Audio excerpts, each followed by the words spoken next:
The divergence theorem and Stokes' theorem form the capstone experience of any good calculus course that I'm aware of. Both theorems are about the computation of surface integrals of vector fields. We've already seen in the previous presentation that surface integrals of vector fields are of fundamental importance to physics and to our understanding and description of nature, and that means that these two theorems, the divergence theorem and Stokes' theorem, also are of fundamental importance to our understanding and description of nature, and that is indeed the case.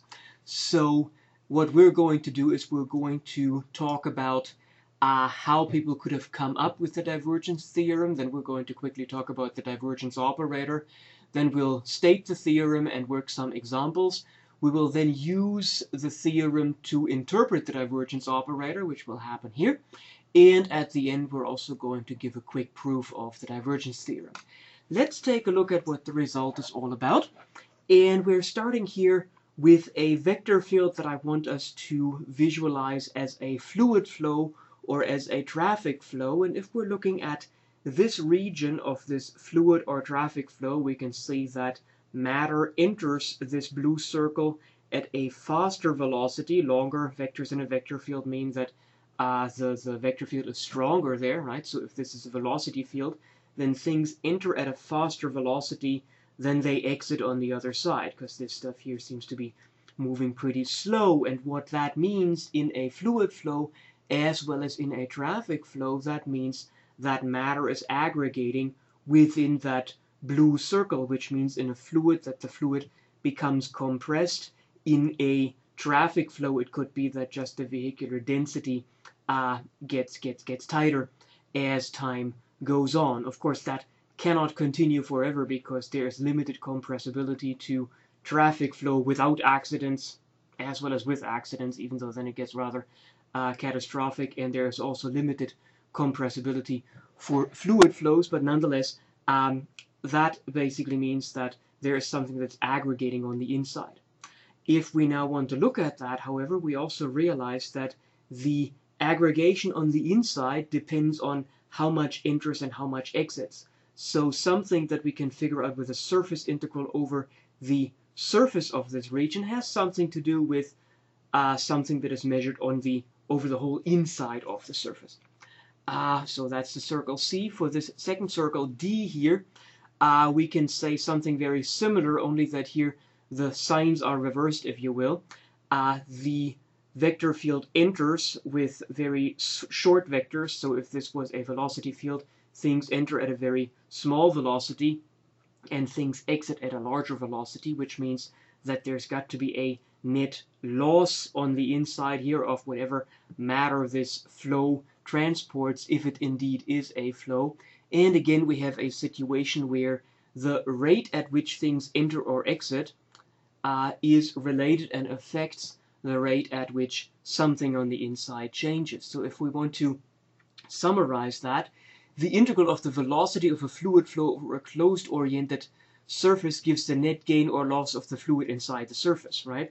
So if this was a fluid flow and I integrate this thing over this circle C or over this circle D, I get the net rate of gain or loss of fluid per time.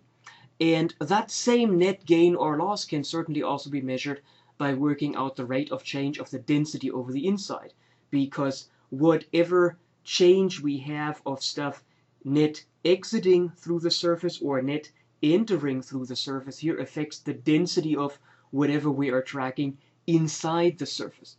And so as long as we keep track of the units all right, we ought to be able to get an equivalent measurement that ultimately becomes the same measurement numerically if we scale the units right.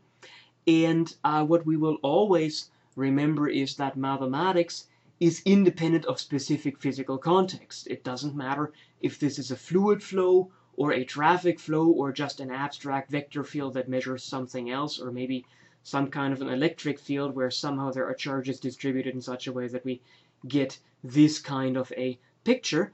Independent of these contexts, such as here for the primary interpretation, a velocity field of a fluid flow, it's got to work for everything, and therefore there should be a theorem that connects the flux of an arbitrary vector field through a closed orientable surface to a volume integral of some quantity over the interior of the surface, just like the net rate of exiting or entering these circles D integrated over the surface of the circle, or the surface if we want to think about this in a three-dimensional visualization, has something to do with the volume integral of the rate of change of the density over the inside.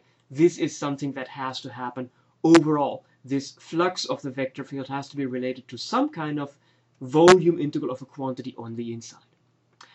Similarly, we've talked about the electric field that is generated by a charge when we then integrate it over the surface of a sphere in the previous presentation. And what we have found was that this electric field then has a net flux over the surface of the sphere, and we have found out that the total electric flux through a closed orientable surface is actually proportional to the net charge that is contained inside the surface. That is something that we have worked out explicitly for a point charge and a surface of a sphere. So then from what we've done in the previous presentation, that can easily be generalized to a collection of point charges and the surface of a sphere, and then there is actually an argument that can get that done in general for arbitrary surfaces. And of course the net charge that is contained inside the surface is the volume integral of the charge density, where we would have to change the model a bit and actually talk about not point charges, but a continuously distributed set of charges. And that is something that is experimentally verifiable. If you put a certain amount of charge inside a surface and then do a precision measurement of the electric flux over that surface, you will get the proportionality as claimed, and the proportionality factor will be 1 over epsilon 0, just as it was in the previous presentation. Again, mathematics accurately encodes physical facts such as what we've just talked about here, and it is independent of the specific physical context, which means the mathematics doesn't care that this is an electric field. For the mathematics, as long as you have the formulas, whether the setup is this or the setup from the previous panel, the mathematics has to describe both of them equally well as any other setups that are equivalent mathematically. And so it's independent for this example specifically also of the fact that we are talking about an electric field here.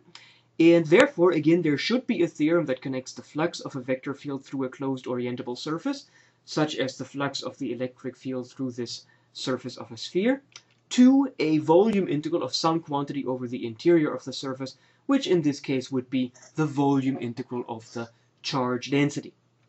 Okay, so what is the quantity that we have on the interior? That quantity is the divergence of a vector field. And for a vector field f in 3 dimensions with x component p, y component q, z component r, we define the divergence of the vector field f to be div of f, which is that nabla operator that we've also already seen when we talked about gradients. This time you take the nabla operator dot the vector field, meaning the nabla operator, which is a formal vector. It's not really a vector, it's just vector notation where we stick derivatives in every single component, right? We take that thing and do a formal dot product with the vector field, which leads to dp dx plus dq dy plus dr dz, or derivative of the x component of the vector field with respect to x, derivative of the y component of the vector field with respect to y, derivative of the z component of the vector field with respect to z. This operator is the divergence of the vector field. That is the quantity over the inside that we have to integrate. Why that is the case comes out of ultimately actually the proof of the divergence theorem. So what we're going to do is we're going to first state the divergence theorem, work with it a little bit, then use the divergence theorem to interpret the physical meaning of the divergence operator, and then at the end we're going to go through the proof, which also establishes that this really is the operator that comes out of the derivation. There are ways to try to interpret this differential operator directly, but my personal attitude towards the whole thing is that even though that is possible, ultimately the proof is what dictates what this does, and so we might as well do the interpretation through the theorem, which will also allow us to keep thinking of surface integrals and volume integrals rather than about derivatives that we ultimately mainly just need to remember as, okay, we take nabla dot f and that's what the divergence is. A quick other remark, I mean, you could also compute the divergence in 2 dimensions, and that would just be that you drop all the z components and it works the same way other than that. Okay, so as an example to just show how the divergence is computed, well, that's almost insulting because, come on, we can do that. If we were supposed to compute the divergence of the vector field f of x, y, z being 2x plus 7y squared, z cubed minus x, x plus y plus z squared, well, all we have to remember is that the divergence of a vector field is nabla operator dot with the vector field, which means we get ddx of 2x plus 7y squared, ddy plus ddy of times of z cubed minus x plus ddz of x plus y plus z squared, just like that here. Then we compute the derivatives. Well, the x derivative here is 2, the y derivative here is 0, and the z derivative here is 2z. So we end up with 2 from here plus 0 from here plus 2z from here, and that's 2 plus 2z, and that's it. So there's nothing terribly difficult or even interesting going on, I think. It's just something where we take the dot product of the nabla operator with our vector field. The interesting thing that is going on is all coming out of the fact that we have the following theorem, which is the divergence theorem, which is also known as Gauss's theorem or as Ostrogradsky's theorem. The history of that theorem is actually quite interesting in terms of who knew what at what time. And I am not a historian, but I think from what I know, Ostrogradsky actually is the gentleman who first gave a correct proof of the divergence theorem, and so it may be most appropriate to ascribe the theorem to Ostrogradsky in that sense. However, at the same time, there are also people who had wonderful ideas who may not have had the right proof, but who knew how the theorem ought to work, who also ought to be honored, and the mathematical community apparently has come to an implicit consensus that the divergence theorem would be given a neutral name, namely divergence theorem. Okay, so if E is a simple solid region in 3-dimensional space, and S is the boundary surface of that region E, so that the surface is positively oriented, and positive orientation means outward orientation, so the surface normal vectors that we use for the surface integral point outwards, because we have multiple vectors, of course, distributed over the whole surface.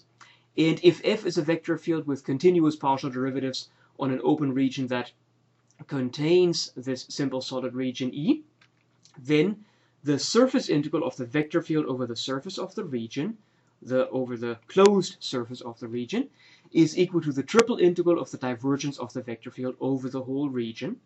And so that theorem, this divergence theorem, explains what I alluded to at the beginning, that for any vector field, the surface integral of that vector field over a closed surface must be somehow related to a volume integral over the interior of the surface of some quantity that is somehow related to the vector field, and that quantity now turns out to be the divergence of the vector field.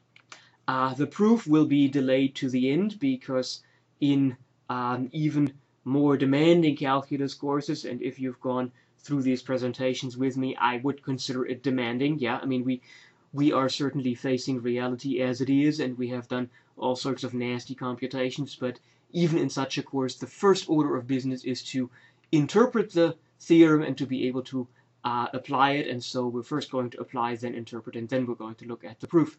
In terms of a visualization, well, if we have a surface, we might as well just think of this test surface as a sphere. Then we have a vector field F that we're integrating over that surface. Well, then the vector field F can be integrated over the surface, and the surface has an interior E, and the divergence theorem says that the integral of this blue vector field, with the blue arrows here, over this surface S is equal to the integral of the divergence of the vector field over the interior of the surface. Doesn't say anything else but what we have here, but just also repeating this statement will allow it to sink further into memory, and that is certainly something that we want to happen at this stage. Other than that, in terms of internalizing this theorem, let's take a look at a few examples. For example, if we want to integrate the vector field f of x, y, z being y squared x, x, z cubed, and zy plus xy, if we want to integrate that over the surface S of the box B that is given by x being between 0 and 1, y being between 0 and 2, and z being between 0 and 3, then that is certainly a surface integral that we can compute directly. We wouldn't enjoy it terribly much because we would have to integrate over every face of the box separately, so this would actually be 6 separate surface integrals, and if you look at the vector field, that also doesn't look terribly pleasant. Even when we plug in constants and things like that, it would take quite a while, right? Now, with the divergence theorem, however, we know that the surface integral of this vector field over the surface of this box is the same as the triple integral of the divergence of the vector field over the interior of the box. So this would be a triple integral in x from 0 to 1, in y from 0 to 2, and in z from 0 to 3, which doesn't look that bad to set up as a triple integral. And if we compute the divergence here, well, derivatives should simplify this a bit, and even if it makes it worse, this would all be polynomials, so the integral would be, if not pretty, then certainly manageable. So let's see what that gives us. Well, the rest certainly is just computation. These computations can still become rather epic in certain situations, but we've seen epic computations before. We know that we can go into that with a pretty relaxed attitude. We know we can handle that. So the triple integral would be that x goes from 0 to 1, y goes from 0 to 2, z goes from 0 to 3. The divergence of f is just the nabla operator dot product formally with the vector field, and then we have dz, dy, dx. Well, the nabla operator formally dotted with the vector field, the x derivative would be y squared, the y derivative here would be 0, and the z derivative here would be y. So we would end up with y squared plus y, I think. Yeah, y squared plus 0 plus y, triple integral. And now we just have to work that out. Well, the z integral gives us just an integral from 0 to 3 dz, which gives us an extra factor 3. So this is actually the integral from 0 to 1, integral from 0 to 2, 3y squared plus 3y dy dx. Well, 3y squared plus 3y can be integrated pretty easily. The antiderivative here is y cubed, and here it's 3/2 y squared. So we end up with the integral from 0 to 1 in dx of the antiderivative y cubed plus 3/2 y squared, with y going from 0 to 2. At the lower bound we have 0, so we don't subtract anything. And at the upper bound we plug in 2. We get 8 plus 6, I think, which is 14. So we have the integral from 0 to 1 of 14 dx, which is just 14, and that's it. So that's not that bad. And this is the typical way in which the divergence theorem is applied, because if you try to apply the divergence theorem from right to left and you have no further details given, then you would actually have to find explicitly a vector field that has the right divergence, and that is an underdetermined system of partial differential equations. So that is not really a task that you could do on the back of an envelope or something like that. Nonetheless, you may have some practice and homework problems that ask you to maybe compute the integral of the divergence by computing a surface integral, and sometimes that actually turns out to be a little bit easier. Usually it doesn't, so treat problems of that kind as practice problems, and keep in mind that for the most part, really, you use the divergence theorem to turn a surface integral into a triple integral of the divergence. The next example shows that these surfaces can be more complicated. So for example, when we integrate the vector field f of x, y, z being 0, 0, z squared over the surface of the hemisphere h given by 0 smaller equal square of the radius smaller equal 9 and z greater or equal than 0, Well, we know that the integral of the vector field over the surface is equal to the triple integral of the divergence of the vector field over the hemisphere.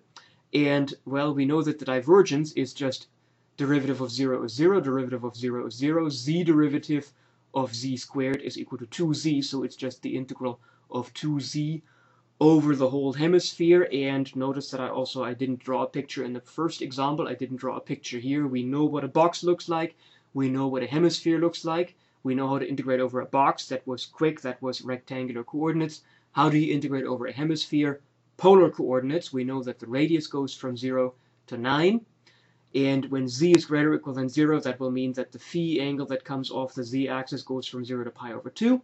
And the theta angle that comes off the x-axis goes all the way around 0 to 2 pi. So this integral is 0 to 3 in the radius, 0 to 2 pi in theta, 0 to pi over 2 in phi. 2 times z, well, z is rho cosine theta, so you get 2 rho cosine theta. And then you multiply with the polar volume element, which is rho squared sine phi d theta d rho. And here we go. Now we integrate. The rest is just computation. First, we just sort things out. Well, we keep everything except that now I've combined the rho squared with the rho to get the rho cubed here. And now we realize that this actually decomposes into an integral from 0 to 3 of rho cubed d rho, because the rho cubed can be factored out all the way here, and then the rest is a number that factors out. Then we get the integral from 0 to 2 pi of d theta, because there's nothing that depends on theta. And we get the integral from 0 to pi over 2 of 2 cosine phi sine phi, and 2 cosine phi sine phi by trig identity is sine 2 phi. So that'll make that integral a bit easier. And so we get that the answer will be 1/4 rho to the 4th at the bound in the bounds 0 and 3. It'll be theta in the bounds 0 and 2 pi, which is just 2 pi. And it'll be negative 1/2 cosine 2 phi from 0 to pi over 2. And when you work that out, well, 3 to the 4th is 81, so you get 81 quarters minus 0, which is 81 quarters. 2 pi stays the same. And let's see, cosine of 2 times pi over 2 is cosine of pi, which is negative 1, times negative 1/2 is plus 1/2. And cosine of 0 is 1, so you get minus 1/2 again. So you get 1/2 plus 1/2, which is 1. And so that means the full answer here is 81/2 pi. That solves the problem. In terms of interpreting this, and I apologize for not doing that on the previous panel, but the interpretation, we might as well do it here, and it's similar for that problem with the box. The surface integral is positive, which means given that with the orientation we have the normal vectors point outward, we have that this vector field has a net outflow over the surface, and that does also make sense. Because on the bottom of the hemisphere we've got z equals 0, which means the vector field doesn't do anything there. It's 0 on the bottom part of the hemisphere, and on the curved part, on the dome part of the hemisphere, we've got vectors that point upwards, which means there is a net outflow through the surface of this hemisphere overall. And that leads us to the interpretation of positive and negative divergence, where I just want to talk us through a couple of applications in terms of flow fields. And so if we use the divergence theorem, which is that the integral of the vector field over the surface integral of the vector field over the surface is the triple integral of the divergence over the interior of the surface. If we use that to interpret the divergence, we can say the following. Positive divergence at a point means that surface integral over small balls around that point are positive. If at a point x, y, z in space the divergence is positive, assuming that the divergence is negative, that means that the divergence is, assuming that the divergence is continuous, assuming that the divergence is continuous, if it's positive at a point, it's going to be positive in a little area around that point, and that means the surface integral of the divergence over a little ball around that point will be positive, and that means the volume integrals over little balls of the divergence will be positive, and that means surface integrals over the vector field will be positive also. And that means there is a net outflow from the point, right? Because the normal vectors of the surfaces have positive orientations, they point outwards, and so a net positive integral will mean that the vector field net points outwards or flows outwards from those little balls. So that means that the point acts as a source, sort of like a positive charge in an electric field, or in a fluid flow, a net outflow can only happen because matter cannot be created, of course. It can only happen if the fluid decompresses at that point. Say you've got a gas that has been compressed that now is just expanding, for example. Similarly, negative divergence at a point means that surface integrals over surfaces of small balls around the point are negative. Okay, so suppose the divergence is negative at a point, and if you assume that the divergence is continuous, let's now talk our way through it one more time with opposite signs. If the divergence is continuous, which we will assume, then the divergence is negative on a small solid ball around that point, which means that this integral over a small solid ball will be an integral of a negative quantity, which means this integral will be negative. By the divergence theorem, that means that the surface integral of the corresponding vector field over the same ball will also be negative. And that means because the normal vectors point outwards, the vector field over the surface has a net inflow. And that means with this net inflow, the point acts as a sink, visualizable like a negative charge inside the ball, or in a fluid flow it would be that the fluid is being pressed into this situation and the fluid is being compressed at the point. That is the physical interpretation of the divergence. As people say, the divergence measures source strength. Positive divergence is indicative of a strong source, and then positive large divergence is indicative of a strong source.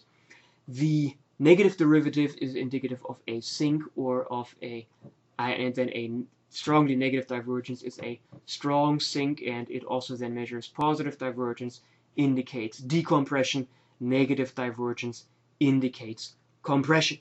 If we want to look at that in real scenarios such as a fluid flow, that's the same one as we had previously in the introduction, only put on its side. If we're looking at this blue circle here, then we have compression in this area, which means the divergence of this fluid flow inside this area would be negative.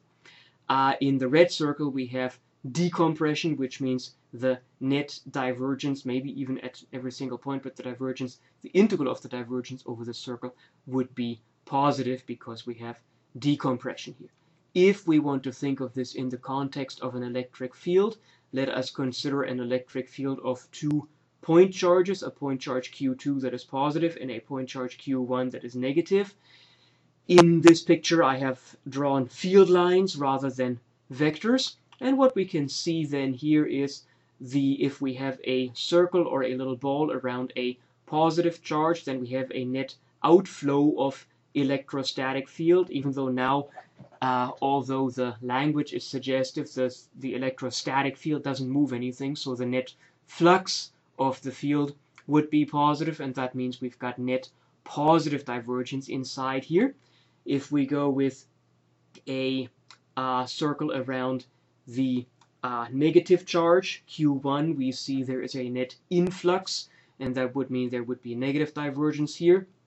And if we are looking at a region that doesn't contain charges, that is also something we have seen, at least in some scenario, already in the previous presentation, that here we have as much field fluxing in as it is fluxing out, and that means the divergence in this region actually is zero because there are no charges.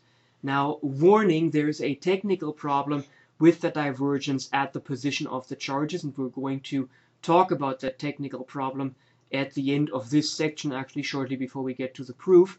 And the problem is that point charges are singularities where you have finite charge at infinite density, and that is something that the formalism for the point charge cannot handle, which is why also in electrodynamics ultimately people talk about charges that are continuously distributed, and then the divergence actually is the charge density divided by epsilon 0. For the divergence of the electrostatic field is charge density divided by this epsilon 0 that we had also seen in the previous presentation. If you haven't done electrostatics or electromagnetics yet, then don't worry about this too much. This is something that you will certainly see in future physics classes should you choose to take them. For the magnetic field, we can do this interpretation also.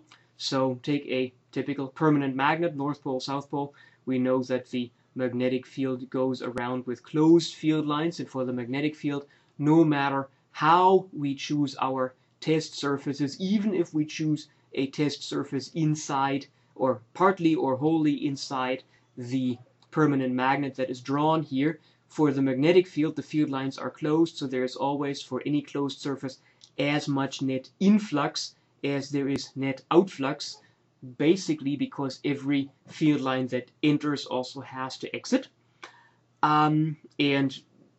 Okay, strength you have to be careful with, because strength of the field is related to the local density of the field lines if you stay in this picture, but it just turns out that the magnetic field, which as this picture suggests, has zero divergence anywhere. The divergence of the magnetic field is zero. The way physicists would say that is that they would say there are no magnetic monopoles. Okay, so let us look at one more example, and that goes back to electrostatics. I want us to integrate the vector field of a point charge. And what was the vector field of a point charge? It was q over 4 pi epsilon 0 times 1 over the distance between the charge and the position times the raised to the third. And that's what's happening here, because the distance, this is the distance raised to the 1/2 and then raised to the third, times the vector difference of the position where you evaluate the vector field and the position of the charge. And if you look back at the previous presentation, this is the vector field of a charge, of a point charge q at position 0, 0h. And we still want to integrate that over the surface S of a sphere B, a whole sphere that is given by 0 smaller equal than the radius of the position of the object, so 0 smaller equal rho squared, smaller equal r squared. And we have seen in the previous presentation that that is quite demanding to compute. Well, if we just compute the divergence, maybe we can get things done faster. So the derivative with respect to x of the x component of this vector field, well, q over 4 pi epsilon 0 is just a constant, so we don't have to worry about it. What remains for the x component is this x divided by this denominator here, and that's exactly what we have here. X divided by x squared plus y squared plus z minus h quantity squared raised to the 3/2. This is done with the quotient rule, and we get the derivative of x being 1 times the denominator, which is just copied down, minus the x times the x derivative of the denominator, which is, well, pull down the exponent, 3/2 times whatever is inside, which is the x squared plus y squared plus z minus h quantity squared raised to 3/2 minus 1, which is 1/2, times the derivative of the inside, which is 2x, divided by the denominator squared, which is just x squared plus y squared plus z minus h quantity squared cubed. Okay, if we combine that, we realize that we can factor out, what can we factor out? We can factor out an x squared plus y squared plus z minus h quantity squared to the 3/2. And if we do that, from the front, we keep x squared plus y squared plus z minus h squared to the first. From the back, we keep the 3/2 times 2x times x with a minus sign, so that's minus 3x squared. And, of course, this thing to the 1/2 canceling with the same thing cubed gives us x squared plus y squared plus z minus h quantity squared to the 5/2 in the denominator. Similarly, I can compute the partial derivative in y of the y component, and the only thing that changes is that we replace appropriate x's with y's, and we end up with x squared plus y squared plus z minus h quantity squared minus 3y squared divided by x squared plus y squared plus z minus h quantity squared to the 5/2.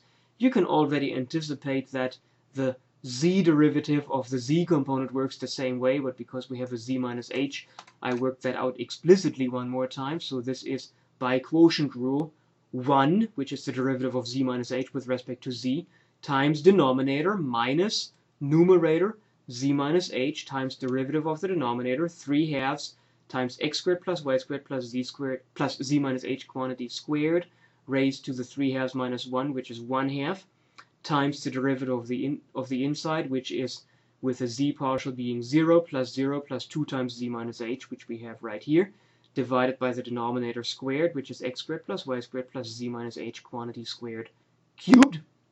And if we then again factor out an x squared plus y squared plus z minus h quantity squared to the 1/2, we keep from the front an x squared plus y squared plus z minus h quantity squared. And from the back, we keep a 3/2 times 2 times z minus h with a minus sign, which is minus 3 z minus h quantity squared, and the cancellation of the root with the cube gives us that x squared plus y squared plus z minus h quantity squared to the 5/2 is the denominator. All right, if we put all of that together, we see that here's the x partial, here's the y partial, here's the z partial. We line those up, and we know that the divergence is the sum of these three. Well, we get x squared plus, and we see that the denominator is common, so we really just have to add the numerator and write things down. But what do we get? We get x squared plus x squared plus x squared minus 3x squared, that's 0. We get y squared plus y squared plus y squared minus 3y squared, that's 0. And we get z minus h squared plus z minus h squared plus z minus h squared minus 3z minus h squared, which is 0 also. So the divergence of this field is 0.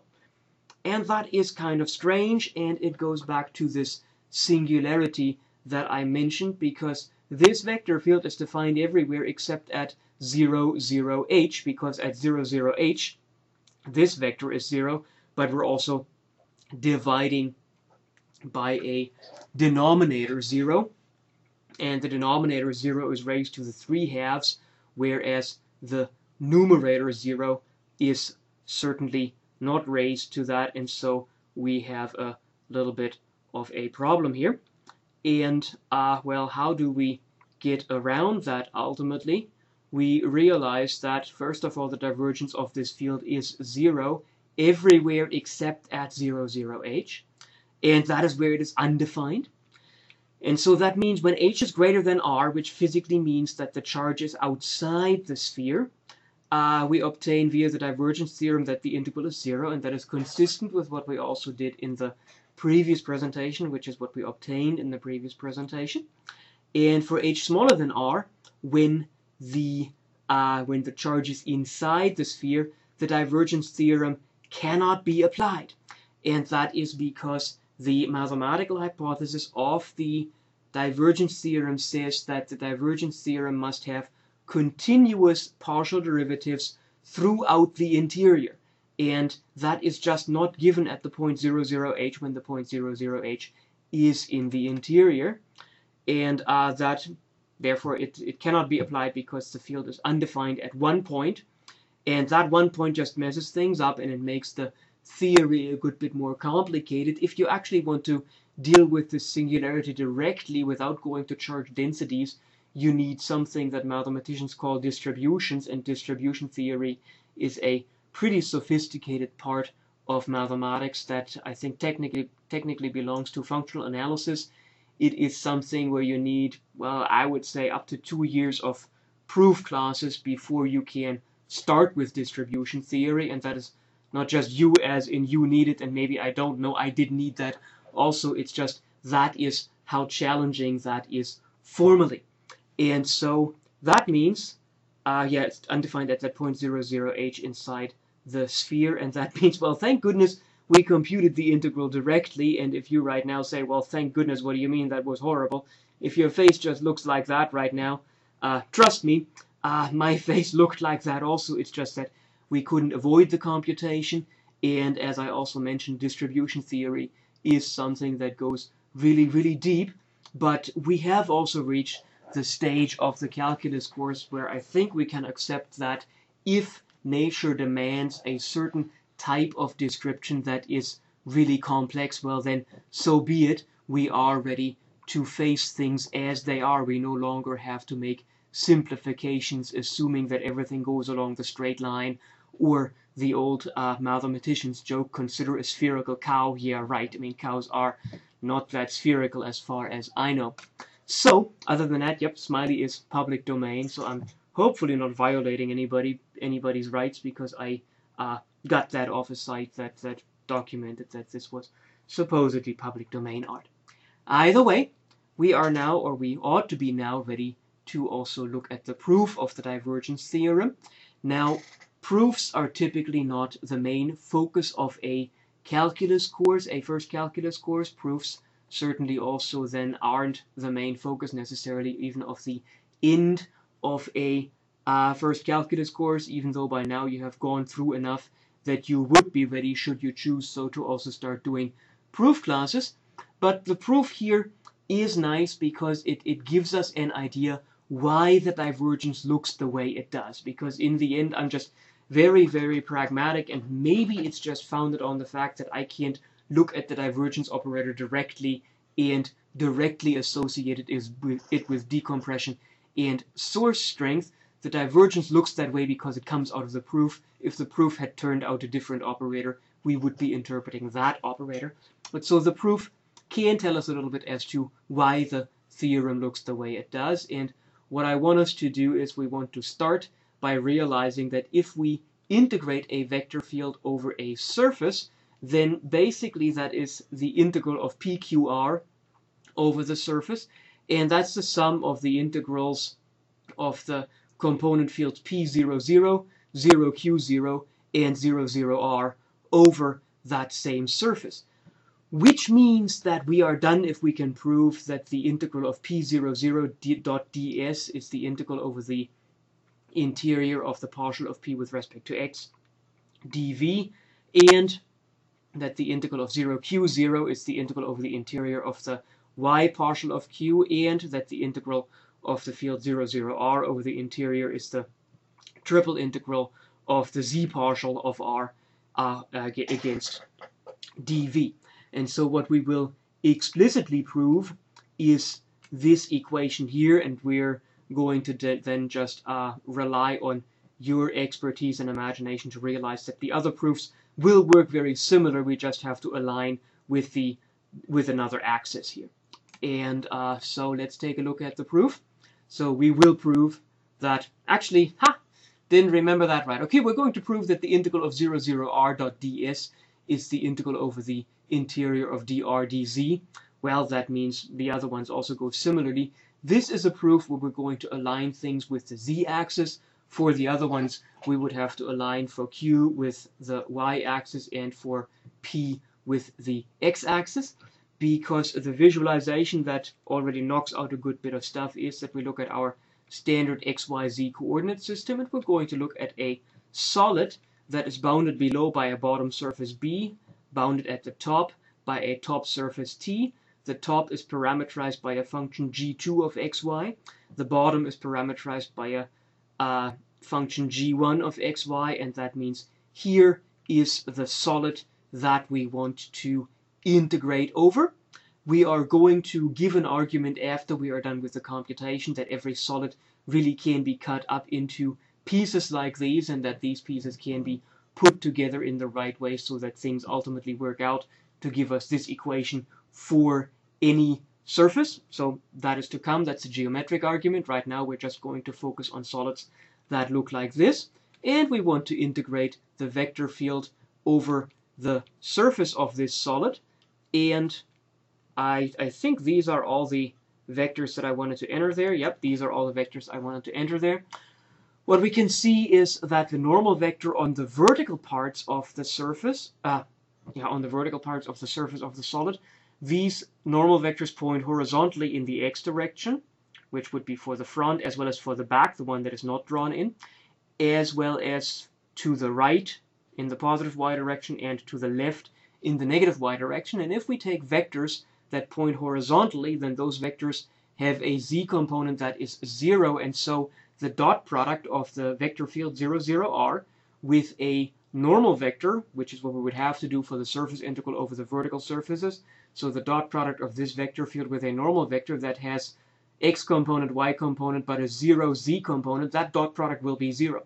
Which means that the integral of this vector field 0, 0, r over the front, the back, the right side, and the left side, all these surface integrals are 0, which means that this total surface integral actually is just the integral of the vector field over the top plus the integral of the vector field over the bottom, where we then have to work a little bit with how to work out the normal vectors. All right, so if we do that, therefore, we realize that this is the integral of the vector field over the top plus the integral of the vector field over the bottom.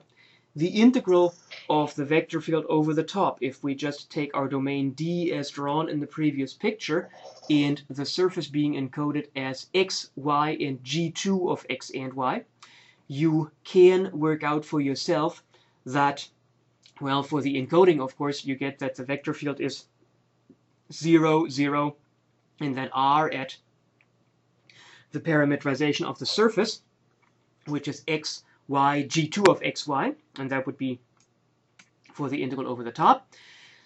And the normal vector that we need for the vector surface area element, this surface normal area vector element, that vector turns out, when you work with the x parametrization cross the y parametrization of that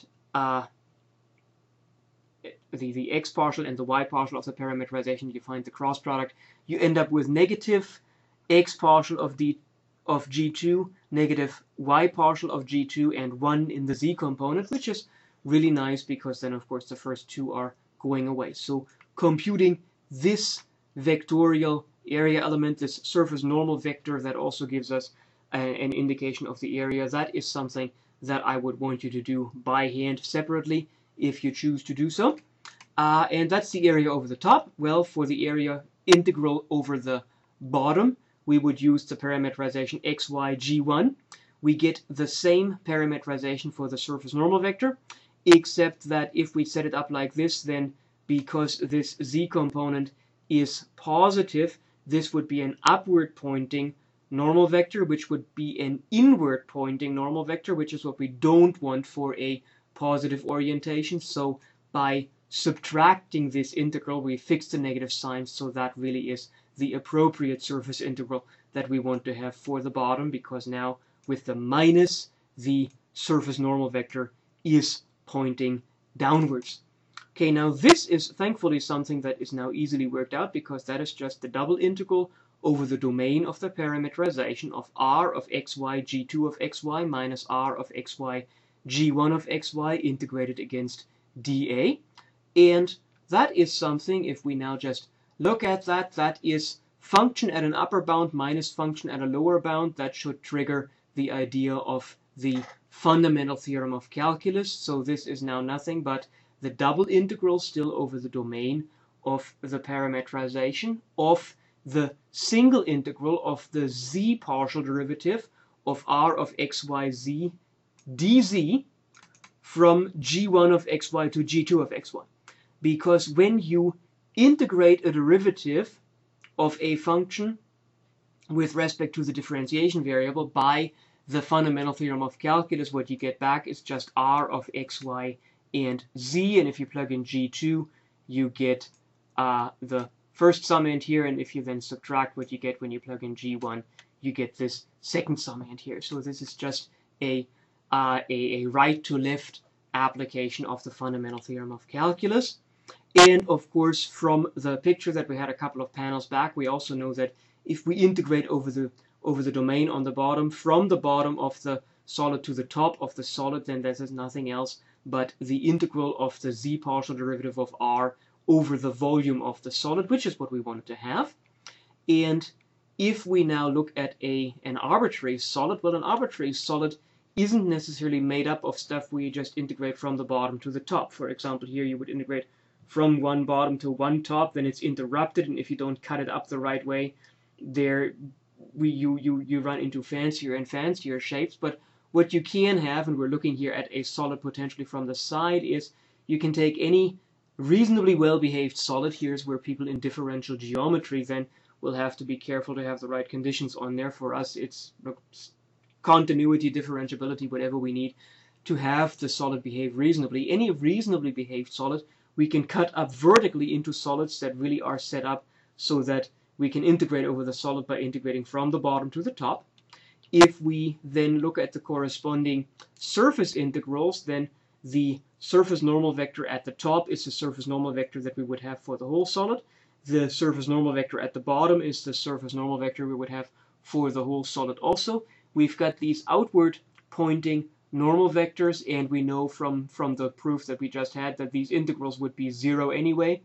And even if they weren't 0, because we would line up these things and have another guy like that just standing next to it, we would have one integral over the surface where the normal vector points to the right and another integral where the normal vector points to the left, and we're integrating the same vector field, and so that would mean that we would get the same result, one's positive and one's negative, and so either way these cut surfaces here, the integrals over these cut surfaces would cancel either way.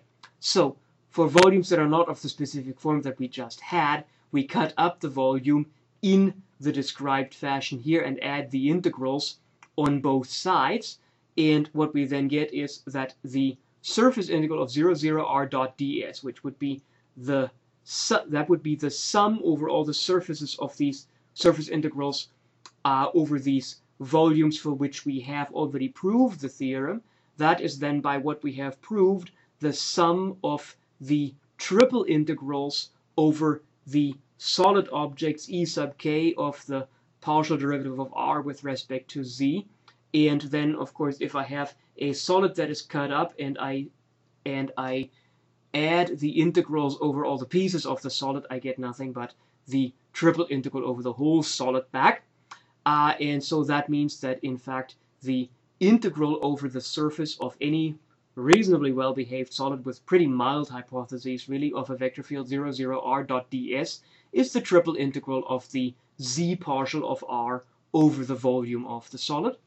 And the other equations are proved similarly, and that means we obtain the following. We obtain that the integral of a vector field over a surface, or over a closed surface, is equal to the integral of p0, 0 over the surface, plus the integral of 0q, 0 over the surface, plus the integral of 0, 0 r over the surface. We've seen in the proof that here we would align things with the z-axis and go from g1 to g2 in z. Here we would align things with the y-axis and go from g1 to g2 in y, and here we would align with the x-axis and go from g1 to g2 in x. But that's the only way that this would change, and we would obtain that correspondingly this integral is the triple integral of dp dx, this integral is the triple integral of dq dy, and this integral we had proved explicitly is the triple integral of dr dz, and that is, of course, the triple integral of the divergence of the vector field over the interior of the surface. And that is the proof. Certainly, there was some little hand-waving about how to cut up the solid. That is something that at this stage we cannot avoid, because, as I had also mentioned as we started talking about triple integration, the full abstract details behind integration theory are actually surprisingly subtle and surprisingly hard to work out, and they are not the main thrust of calculus. But I think, considering that an integration process is a summation process, these summations and these cutting up things, ideas that I presented there on the previous panel, look pretty convincing, ought to look pretty convincing, because in fact they can be made mathematically watertight. Okay, so independent of whether you are looking forward to doing more proofs in further classes, or whether this is one of the last proofs you ever see and want to see, this is why the divergence operator looks the way it does. It comes out of the computation, and what is now in your immediate future is, of course, more practice and more application of the divergence theorem as well as of the divergence operator. Enjoy the computation. Think about, whenever possible, what the results of the computations mean, because you want to be able, as you move on to further physics classes, further fields classes in electrical engineering, further heat transfer classes in mechanical engineering, or groundwater diffusion, for example, in civil engineering, and so on and so on. You want to not just be able to do the computation, you want to be able to infuse the computation with meaning, and I have found personally that the divergence theorem is a beautiful tool to infuse these things with the meaning that will allow you to work very competently in these areas on the really hard theoretical side. But until then, you've got work to do, so get to it.